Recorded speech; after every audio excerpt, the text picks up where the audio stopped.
First Alert Radar, powered by Jim Hudson Automotive Group. Wounded Warrior Project is proud to partner again this year with Parker's Kitchen to help empower your community's post 9/11 veterans, heroes, and their families. Thank you, Parker's Kitchen, for your commitment. Live from Augusta, we're watching News 1226 this morning. Good morning, I'm Ashley Campbell. Thanks for joining us this Sunday morning. We're hearing South Carolina's book bans discussed at the local level with a screening of the documentary Band Together at USC-Aiken. The background is interesting, but as your Kennedy Payne shows us, community members want it to be about more than just a history lesson. Determining the fate of books. There were parents who were requesting that books be removed from the school libraries, and what ended up developing out of that is that each individual school district started to develop kind of their own plan for handling that process. State Superintendent Ellen Weaver's new policy allows a parent or guardian to ask state officials to ban up to 5 books per calendar month. The regulation says books can be banned if they contain descriptions or visual depictions of sexual conduct. You're not giving the child a chance to be creative, broaden their imagination, broaden their vocabulary, broaden their knowledge, and broaden their ability to choose what they want to do. In February, the South Carolina Board of Education removed 4 books from public schools, and more are on the chopping block. There's another 10 coming up for review on April 1st, and whenever those books get determined to be removed, they are removed from all South Carolina district schools, regardless of whether or not those individual districts made that choice to remove it or not. While some say it's to protect students, others feel it's about censorship. I feel like they're just harming them more. It's up to you to figure out what's going on in the world, and the best way for me personally is through literature. So far, 11 books have been removed from South Carolina public schools, and again, 10 more are up for discussion April 1st. Aiken Tech is looking to help address the shortage of nurses, increase enrollment, and provide more support for the community. There are 3 new buildings coming. One to address the nursing program, a new administrative building, and a third specifically for Aiken County high school students. First, though, the nursing shortage in South Carolina is expected to grow. Reports say that South Carolina will have the 7th largest nursing shortage in a dozen years and will need more than 13,000 registered nurses to fill the gap. With a new nursing building expected to be finished by the end of 2026, the Dean of Nursing spoke about the need for nurses and how the new technology using AI can help ensure that you could have access to quality care in the future. These things, or these types of technologies like simulators and so forth, they allow students to learn and to make mistakes in a safe environment, because hey, as long as we have power and that battery or that motherboard is good, we can fix it, right? So as we teach our students here, we allow them to feel comfortable and safe in this space to ask questions. If they make a mistake, it's okay. Let's talk about it. Let's review it. Let's learn from it. As for the administrative buildings and the Aiken County Public School District's new Career Center building and development, leaders are providing a space for high school students on campus that'll help keep students local and give back to the community. Those students will be able to enroll in dual enrollment programs with Aiken Technical College, and once they step out of that building, they are on our campus, and we hope that they would continue that education with us once they complete their high school credential. He expects the administrative building to be finished in August and the other 2 buildings to be complete by next year. March 20th will be dedicated to a local influential leader. This week, the community is wishing Dr. Jermaine Worrell all the best. He has served as Augusta Tech's president for 5 years, and now he's preparing to lead Savannah State University. Mayor Garnett Johnson made the dedication during Dr. Worrell's celebration. It's a reflection of Dr. Worrell's impact. He brought major changes and upgrades to the college, even while navigating the challenges of the pandemic. This includes Accelerate Augusta and a deal with Augusta National for students to learn management skills with the Patch Golf Course.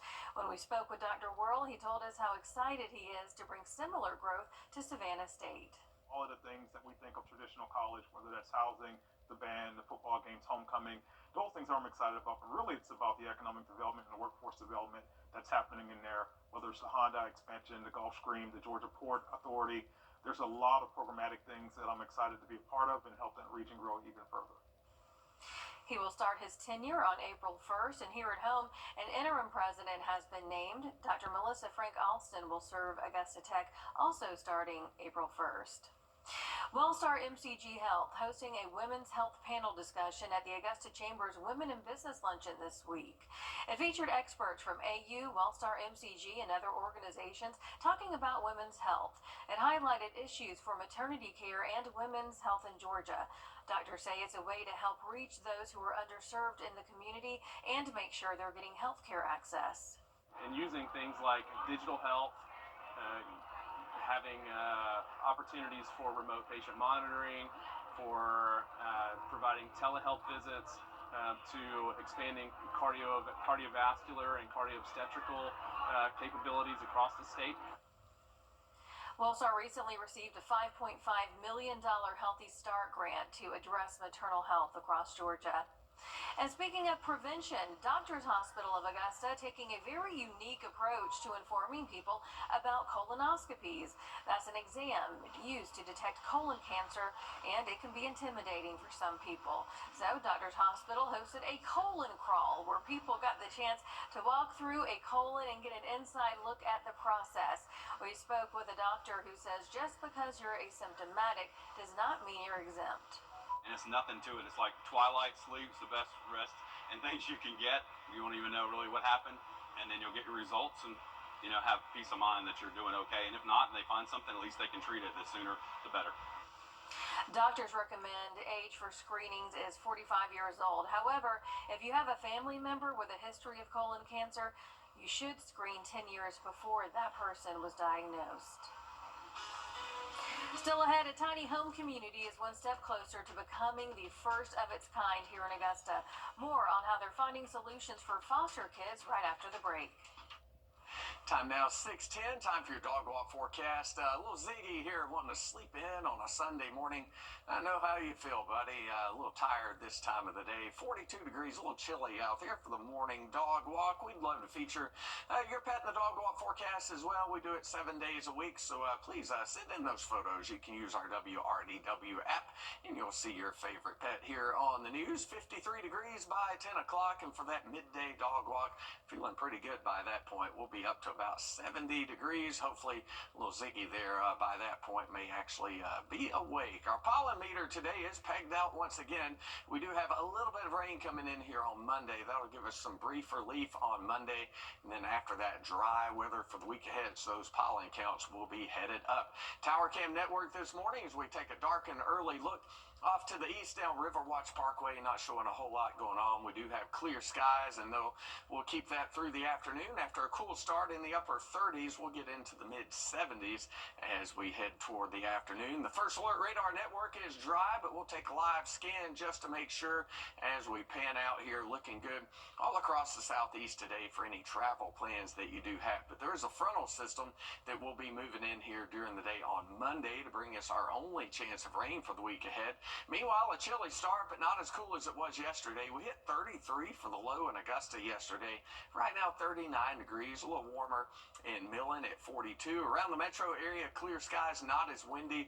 Waking up to 47 there in Martinez, 40 in Evans, and 39 on post at Fort Eisenhower, with low to mid-40s around Aiken County, 45 right now in Graniteville, and 42 in North Augusta. A lot of sunshine today, but winds will be shifting to the south compared to the west on yesterday. Humidity getting a little bit higher, but still a nice sunny day.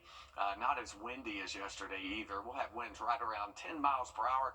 By tomorrow morning, looks more like we'll have dry weather at the bus stop in the morning with the rain back in the Atlanta area at 8 o'clock. But by midday, that rain has moved in. By late afternoon, the rain has moved out, and then sunshine comes back, and warm weather continues right into your Tuesday and into your Wednesday. So the car wash forecast not looking real good on Monday with that 60% chance of rain. We'll talk more about how much rain we're going to get in the full forecast in just a moment. We're getting a lot of springtime weather for the week ahead. We'll have details in just a couple of minutes. Mix and match your McDonald's faves, from the iconic Big Mac to a juicy 10-piece chicken McNuggets to the classic filet of fish. Grab any two for just $6. Ba-da-ba-ba-ba. I will never forget the picture that I have. I would never forget the picture that I have. I'm the only one that's not smiling. Even though I'm with my close friends, I felt alone. I didn't feel pretty. I didn't feel confident. When I got Invisalign, I built my confidence. It was the best investment that I could do.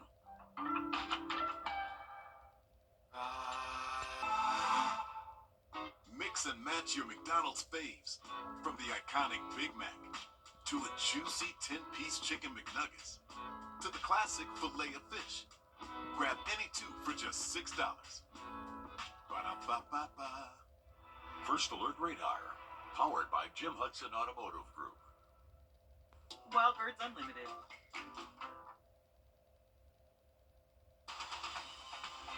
Live from Augusta, you're watching News 1226 this morning. Good morning and thanks for joining us this Sunday. I'm Ashley Campbell. We begin in Aiken County. After months of uncertainty, we now know the fate of the Wagner Fire Department after the Aiken County Council meeting. Your Audrey Dickherber caught up with the interim fire chief and a councilman about the decision. It's an issue we've been following since November, and in some cases, the Wagner Fire District says could be life or death. But tonight, a decision has finally been made. It's been a fight worth fighting. And it's been a long fight with multiple town council and county council meetings. After the county has really gone back and forth, they've decided to give us an opportunity. And all we're going to do from here is continue what we're doing, providing good fire coverage, excellent fire service to District 16. For the next 6 months, the Wagner Fire District will be under what the county is considering a 6-month probation period, leading up to when the other fire departments will need their contracts renewed too. And there's so much when it comes to a volunteer fire department as far as certifications and equipment and everything else, and it's a lot to keep up with. But they've assured us that they're going to be able to do that, so we're behind them. We're behind them 110%. Having support from council members and the community, with the petition that had over 400 signatures to save District 16. Wagner Fire District is going to have a contract that is very consistent, if not almost identical, to the previous contract of Wagner Fire Department. So we will still have that coverage of that 95 square miles, which will allow us not to just serve our department as a whole, but allow us to help our fellow departments in the area. Allowing them to do what he says firefighters ultimately want to do, provide for the community. Wagner Fire District can be solely a fire department.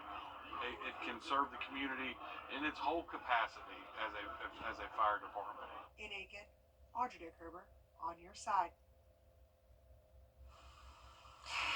A justice center, a movie set, an innovation hub. At one point, Augusta's old jail could have become any one of these. Instead, the site is now empty, and a study ordered by the city found that the developing area is low on the priority list. Discussions about what that old jail site should become is nothing new. For more than 5 years, the city has gone back and forth. When the Suicide Squad filmed at the old jail, there were hopes that it could become a site for movie studios, and advocates fought for years to transform that site into a justice center. Instead of revitalizing the building, city leaders voted to demolish it, leaving it in the current state that you see here on your screen. The city ordered a firm to study and decide how the land should be used, either for commercial or residential use. The study came back with neither, instead recommending an innovation hub or a park be built in an area that the study acknowledges as historically underserved. We have to see unified city leadership in order to make anything happen here. So that means getting the elected leaders and the staff on the same page, getting the city ready to support a streamlined development process, thinking through the incentives that the city might have to offer, how the city can make it more viable for a developer to come in. For a short-term solution, the study recommends using the empty space as a soccer field or a farmer's market, even mini golf, saying that there are a host of fun activities that would work well on the site and require little, if anything, beyond a grassy field. City leaders did not make any action on what they would like to see come next for that empty site. The fastest growing illegal industry in the world is back in the spotlight again. We're talking about human trafficking. Usually when the topic comes up, people only think about sex trafficking, but it's more than just that. It also includes labor trafficking. The crime was the topic of discussion at the Rotary Club of Martinez Evans. Members invited the Georgia Bureau of Investigation to inform them on what to look out for. Pat Morgan with Thompson GBI says that there are 3 indications of human trafficking: force, fraud, and coercion. Morgan says that it can happen anywhere, so you should never turn a blind eye. Can occur in hotels, can occur in high crime areas, major sporting events. We have one coming here pretty soon. So it's not out of the ordinary that somebody caught in human trafficking or sex trafficking may be brought to the Augusta area. He says Atlanta is a major hub for human trafficking with multiple interstates running through the city. And if you were driving along Sudlow Lake Road the other day, you may have noticed a large group of volunteers picking up trash. And this is nothing new. It's an initiative that a nonprofit cleared up Aiken and started 3 years ago. As your Zana Halliburton reports, they're finding solutions and coming together to remove litter at a time. Trust Midas Auto Experts of Aiken and Augusta for all your vehicle service needs. Welcome back, World Heads. So, what kind of secrets are you hiding in those Eyeglass World same-day labs? No secrets. It's just equipment to make our customers' glasses the same day. Huh. And is this equipment of alien origin? I think it's just made in Des Moines. They have aliens in Des Moines? Get 2 pairs of glasses for $99, or get 2 pairs of progressives for $199 the same day at Eyeglass World, the world's best way to buy glasses. Everybody has a reason to walk at the American Heart Association CSRA Heart Walk. To live a longer, healthier life. To inspire our kids. To save lives. Join us at the CSRA Heart Walk on Friday, March 28th at SRP Park. Together we'll walk to fight heart disease and stroke one step at a time. Register today. We'll see you there. Register and donate today at csraheartwalk.org. Whether you are an equestrian... Riley's back to rub it in our face that he gets to fish for work. Just kidding. However, on this week's episode of Reeling with Riley, he's taking us to Lake Olmsted. Well, it is a chilly March morning here, and we are at a very special body of water, Lake Olmsted. This connects the Augusta Canal and Rays Creek. I know there are big fish in here. I've seen people show me pictures of some really big bass. It's not a secret, but they can be tough to catch because it's not a secret. The thing is, it's March, water temps are warming up, fish should be active, so let's see if we can go catch one. I see one fisherman across the way. Let's go to where they're fishing.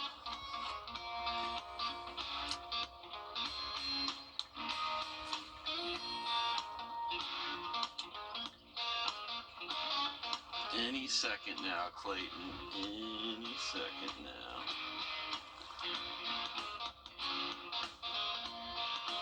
Big fish. Big fish. Big fish. Big fish. Oh my gosh, Clayton.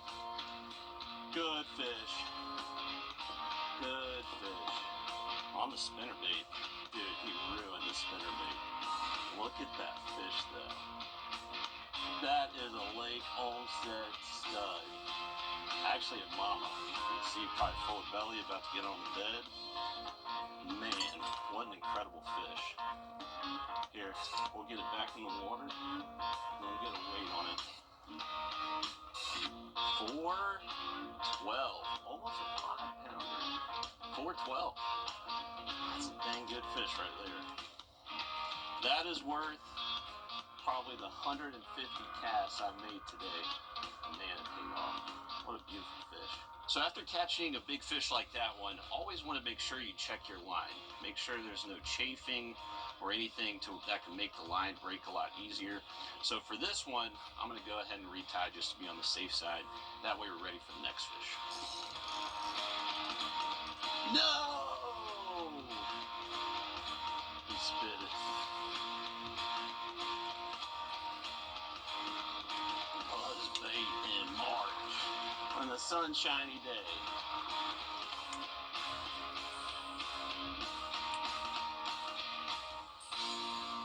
right, so wrapping up the day here at Lake Olmsted, we caught a great fish. We lost a couple. The one tip for the day, always check your drag. I was actually restringing a couple rods last night, getting prepared for today, and I forgot to set the drag again. So setting the hook on a couple fish, didn't get a good hook set, and I think that's likely why we didn't land those 2 fish we did miss. But hey, the day was made with that almost 5-pounder, 4 pounds, 12 ounces of phenomenal fish, and just goes to show you that Lake Olmsted has some big ones in it. Now, they can be tough to catch, but a little bit of patience usually pays off. Thanks for joining us again this week. Tune in next week with Reelin' with Riley. All right, I'm jealous. I admit it. I'm jealous. All right, South Carolina lawmaker scaling back